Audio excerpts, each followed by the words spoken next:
उसका दर्शन करो। उनको भी उसका दर्शन नहीं। रहो स्वर्गलोक में, लेकिन वो भी वहां दर्शन नहीं पा सकते। तो बताइए आप कि स्वर्गलोक में उसका दर्शन नहीं होता, सूक्ष्म लोक का उसमें दर्शन नहीं होता, तो फिर बताओ यहां मनुष्य शरीर मृतलोक सबसे महत्वपूर्ण, यह स्थान अति उत्तम। इससे बढ़कर के दूसरा अच्छा स्थान कोई नहीं। ये कर्म है, कर्म योनि, और वो सब होगी। जो यहां कमाओ वो स्वर्ग में या आप तवे ब्रह्मांड में जाकर भोग लीजिए, और वहां पुण्य क्षीण हो जाए, फिर आ जाए। तो आपके लिए तो बड़ा सुलभ है, बड़ा आसान, बिना देखे हुए आपको कोई बता नहीं। तो चीजें सब पहले भी थी, अब भी हैं, पहले भी लोग प्राप्त करते रहे, लेकिन ऐसा वक्त जमाना एक 50 साल के अंदर आया कि आप ऐसे प्रवाह में इंद्रियों के बह गए स्वाधीन और स्वतंत्रता में कि घर की लकीर तोड़ दी।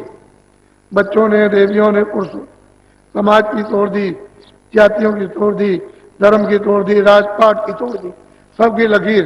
नहीं तो ये पहले सब अपनी अपनी लकीर में रहते थे। तो इसलिए जनता बिल्कुल स्वच्छ और साफ, निर्मल और नेक रहती थी, अच्छी रहती थी, मनुष्य बनकर, और सब में दया थी, सब में रहम था।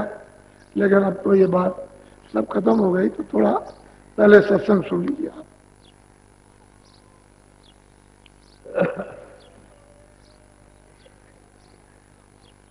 साते गुरु खोजोरी प्यारी, जगत में दुर्लभ रतन यही। कहते हैं कि नर नारी, बच्चे बच्चियों बहुत प्यार से महापुरुष समझाते हैं कि तुम सदगुरु को खोजो।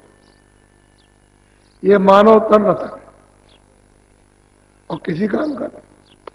वैसे तो मानव तन मिट्टी है, लेकिन अगर सतगुरु चेतन मिल जाए, चेतन से जुड़ा हुआ, जिसने चेतन को प्राप्त किया, तो ये नर्तन रतन, इसकी कीमत कुछ ऐसा अमूलक है। तो कहते हैं कि भाई तुम मतलब है सतगुरु की खोज करो, और क्या करो, कहते हैं उससे प्रेम करो, तो तुम्हारा ये शरीर रतन अमूलक, और अभी कोड़ियों के बदले में भी इसकी कुछ कीमत नहीं है। तुमको 500 रुपए में खरीद ले, 5,000 खरीदे, 200 रुपए में खरीद ले, तुम अपने आप को बिकने को तैयार। कोड़ियों के बदले में भी नहीं, और फिर आप किसी में भी नहीं खरीदे जा सकते। कहते हैं ऐसा नर्तन, कहते हैं कि तुम सदगुरु खोजो।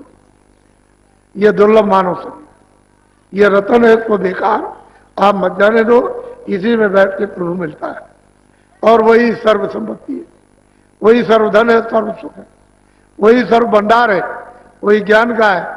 उसी से छुटकारा होगा, नहीं तो ऐसे जन्मते और मरते न मालूम कितने अनगिनती युग बीत गए, अभी तक तो छुटकारा हुआ नहीं। तो बहुत प्यार से वो समझाते हैं कि तुमको करना क्या है।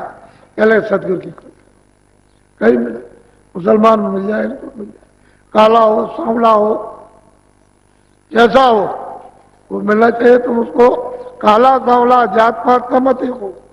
कहते हैं मोल करो तलवार का, पड़ी रहे दो म्यान। अरे म्यान का क्या करते हो, तलवार का मोल, ज्ञान का मोल करो।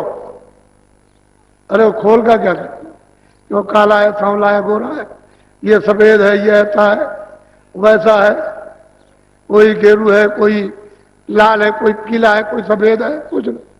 उस ज्ञान का मोल करो। तुमको अपने घर में जाना है, उसका मोल करो। ऐसा सौदा करो कि मानो रतन आपका ये काम में आ जाए और जीवात्मा घर पे वापस पहुंच जाए। बोलो।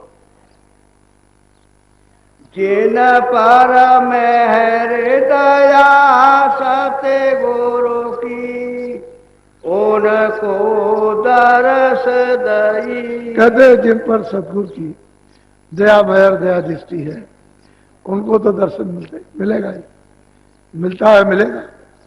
और जिनके ऊपर संत सतगुरु पूरे की दया नहीं है, वो कुछ नहीं पा सकते।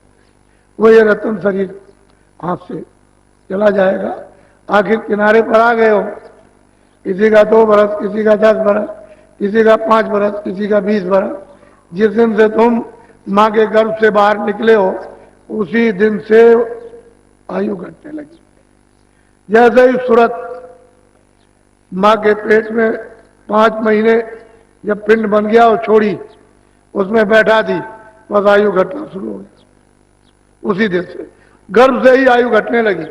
एक एक दिन मतलब 9 महीने तो यूं ही चले गए आपके, और फिर बाहर आए हो तो आप समझ रहे हो बच्चा बड़ा हो रहा, और हम समझते समझाते हैं घट रहा। इसमें से आयु कम हो रही। इसी में से 2 बरस, 4 बरस, 5 बरस का समय हुआ, समय आया बस चला गया। 10 बरस में चला, 20 बरस, 25 बरस में, तो तुम कहते हो जवान चला गया।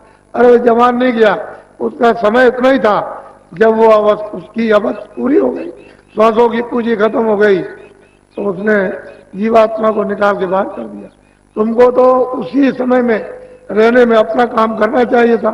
तो बच्चा बढ़ रहा, बच्चा बढ़ रहा, पढ़ रहा, ये कर रहा, वो कर रहा, अभी शादी विवाह करेगा, अभी क्या करेगा, तब तक समय खत्म हो गया। ऐसे ही 40 हुए, 50 हुए, चल दिए। अब क्या भरोसा। इस दिन ये डाल टूट गया, और जब पत्ते डाल से झड़ जाते हैं कभी वापस नहीं लगते। मानव तन से नाक और मुंह से श्वास निकल जाएगी, ये वापस कभी नहीं लगेगा। वो तो पूंजी कम हो गई। यही गिनती की पूंजी है, दूसरी और कोई पूंजी नहीं। कोई उम्र नहीं है, श्वासों की पूंजी है। अब जितनी 24 घंटे में निकलती है वो पूंजी उसको है। अब 10 बरस लगे, 20 बरस जल्दी जल्दी निकाल दो तो 2 बरस कम हो जाए। पूंजी को संभाल करके रखो तो पूरे समय तक जाओ।